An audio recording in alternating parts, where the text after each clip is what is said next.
Today I've been fancying all day Bakewell Tart. Well, what does one do when one's a Weight Watcher? Find an alternative. So I'm taking influence from Bakewell Tart and making Bakewell Tart influenced baked apple. Sounds a bit random, I know, but bear with me. So I've cooled my apple. I'm going to cut it in half to brown the apple on my dish here. Bit of fry light, doesn't stick. And I'm just going to cover it with some lemon juice. Don't really want the pips, I'll get those out in a moment. Okay, a little bit of Truvia. Doesn't need a lot. I found out this is quite strong. Tiny little sprinkle. And then a little sprinkle of cinnamon. And a splash of water. And then I'll cover it in foil. And that's going to bake for around about 15-20 minutes.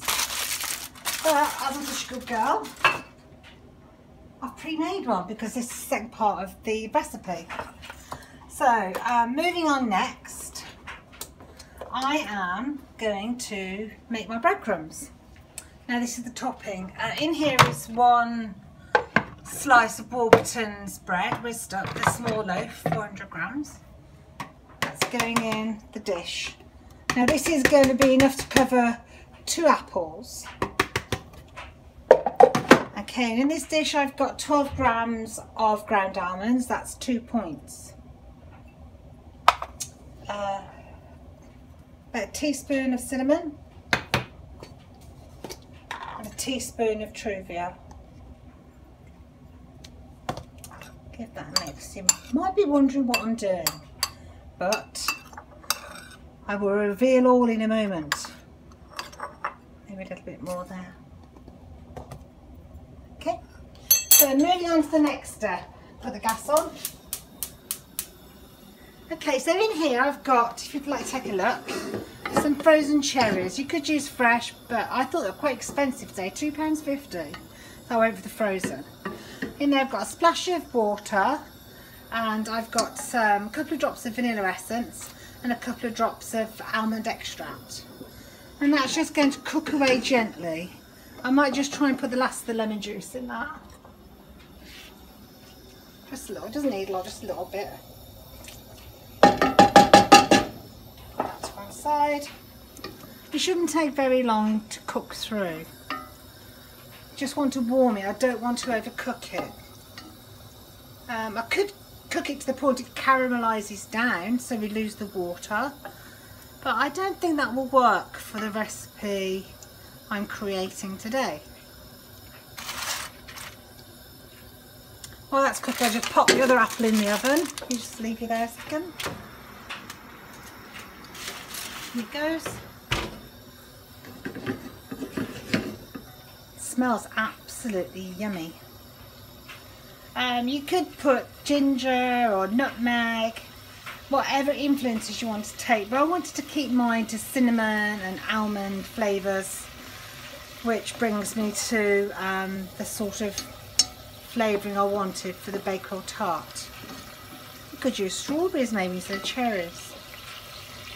Okay, let's bring that over. Oh my word, that smells absolutely amazing. Wow, I can't believe I'm making this. So excited, it's lovely. Okay, a little spoon. It's going on top of my apples, like so.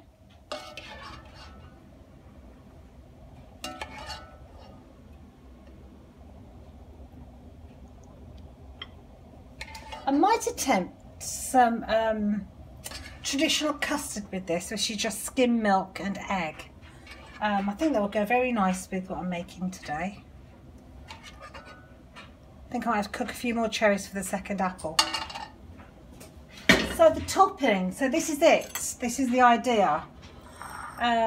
Just sprinkle some over the top.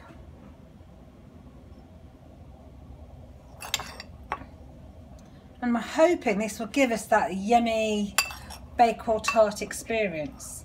You could use oats, but recently I've been using quite a lot of the breadcrumbs to create sweet puddings, and I think I rather like it better than the oats. It's a bit softer, a bit more delicate, less dense, less heavy. Yeah, it's really quite nice.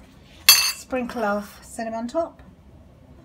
Now I reckon this will bake in around about, with light spray, around about 10 to 15 minutes, because the apples are already cooked. That's a funny thing with baked apples. You're waiting and waiting and they seem hard, and all of a sudden they go soft, like a pear does. You wait for the pear to be ripe and all of a sudden it's too late. So you have to be very careful with baked apples. They're kind of similar peculiarity like that. So I'll be back in a moment when they're cooked in about 15 minutes time to update you on how they've turned out.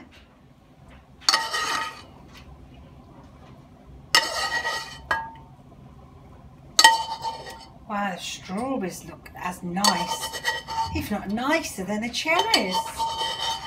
Okay, so I thought I'd give the second one a go and also give you a little heads up to a mistake I made on the first video. So as well as the breadcrumbs and the sweetener and the cinnamon and the almonds, I also added some butter buds, a sachet. This is in place of butter or anything like that. They're 10 calories a sachet. It's quite good. So they're mixed in and they should help bind the bread to stick to the topping, make it a bit more yummy.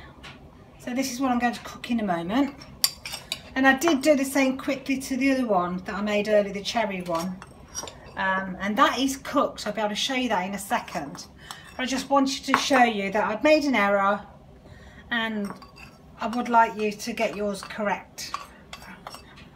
The other thing you could do is melt some low-fat spread and then mix that in with your breadcrumbs, and that'll be a nice sticky topping as well. But I decided to give the butter buds a go. So on to the cookbook. And here she is. Absolutely scrumptious. So